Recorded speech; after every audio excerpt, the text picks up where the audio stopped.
Match जीतकर bold बयान देना आसान होता है, लेकिन जब इंग्लैंड के सामने हार हो जाए तो वो कॉन्फिडेंस कहाँ चला जाता है बोलते वक्त।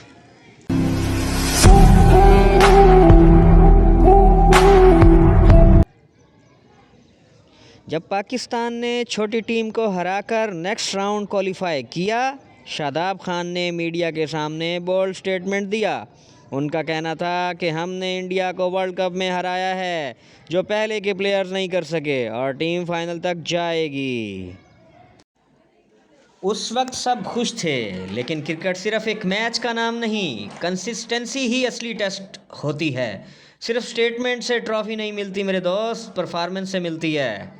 बाद में पाकिस्तान क्रिकेट बोर्ड ने भी कहा कि प्लेयर्स को फॉर्मर लेजेंड्स का रिस्पेक्ट रखना चाहिए था और स्टेटमेंट्स मेजर्स होने चाहिए थे। कॉन्फिडेंस ठीक है, लेकिन कंपैरिजन और ओवर स्टेटमेंट से अवॉइड करो। और फिर जैसे ही इंग्लैंड के खिलाफ इम्पोर्टेंट मैच आया और पाकिस्तान हार गया, अब अगले राउंड के चांसेस मुश्किल हो गए हैं मेरे दोस्त। सवाल उठता है, स्टेटमेंट ज़्यादा स्ट्रॉन्ग थे या परफॉर्मेंस कमज़ोर। शादाब भाई, टैलेंट पर शक नहीं, लेकिन बड़ा प्लेयर वो होता है जो परफॉर्मेंस से जवाब दे, माइक से नहीं। फैंस को कॉन्फिडेंस नहीं चाहिए होता, रिजल्ट चाहिए होता है।